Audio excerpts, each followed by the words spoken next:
So welcome to the second lesson for negative exponents. There's a snapshot that goes with this, but I'm not going to make it part of the lesson. It's just going to be attached to the notes. And so we're going to do the exact same thing with this one that we did with the first one. We're going to look for patterns, and we're going to see what happens with fraction base instead of an integer base. So 1/2 cubed would be 1/2 times 1/2 times 1/2, which is 1/8. So we'll continue on with this pattern. 1/2 times 1/2 is 1/4. Okay, so what are we doing here?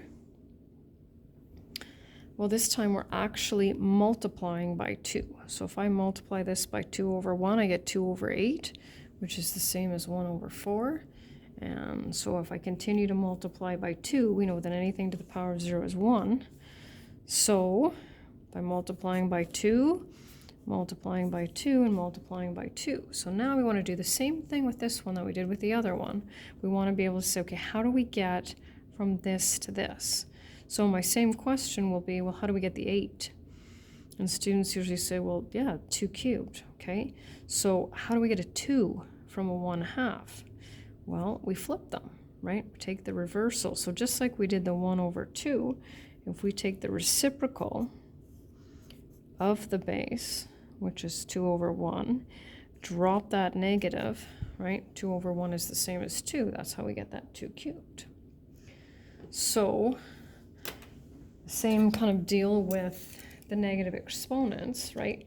When we have a fraction base and a negative exponent, we write the reciprocal of the base, and that allows us to drop the negative.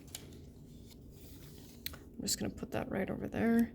When the base is a fraction and the exponent is negative, we write the reciprocal of the fraction and drop the negative from the exponent. So once again, there's the base and the exponent. So we flip the numerator and the denominator, and that allows us to drop the negative. And then, of course, we have to apply the exponent to all or both parts of the base.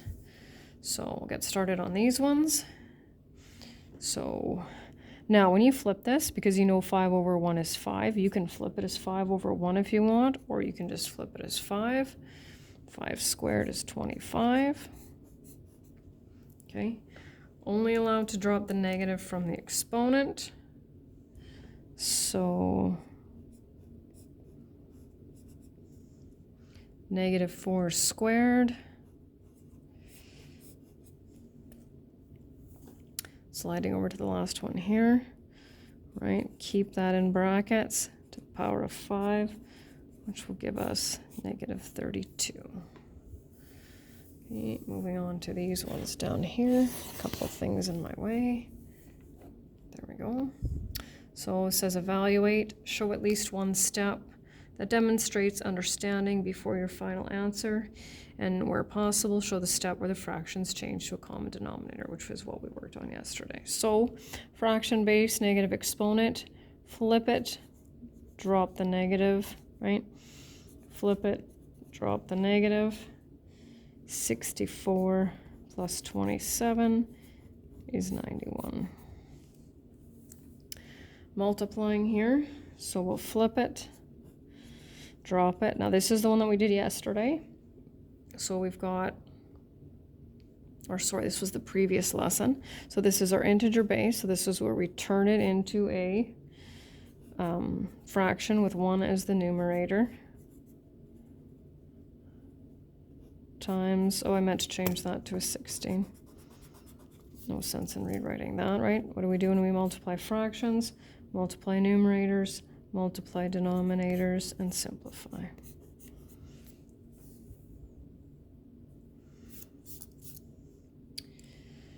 Okay, so fraction base, so flip. Okay, now be careful because you have to look for that negative exponent. There isn't one, so we have to keep it, right? We have to keep it and we don't flip it. So we'll evaluate this fraction, 27/8 minus 1/4. In order to subtract fractions, I need a common denominator. So we'll multiply this one by 2/2.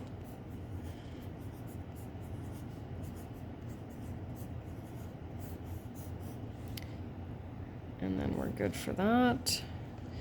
And then the last one, it doesn't seem to fit right. I zoomed in a little bit too much. There it is. So this one you have to be careful because sometimes students want to go right away with flipping everything, right? And we always have to remember to follow order of operations. And order of operations says do what's in brackets first, which means we have to add those fractions because you get a completely different and incorrect answer if you don't follow order of operations. So over here, right, I'm going to sneak in 2 over 2 and a 3 over 3, okay? So what do we have here? 2 over 6 plus 3 over 6, right? And we make sure not to drop any elements that we haven't dealt with because they just don't magically reappear, right? So 5 over 6. Okay, now we see that fraction base negative exponent, so we will flip it, drop it, and there's our final answer. And that's it.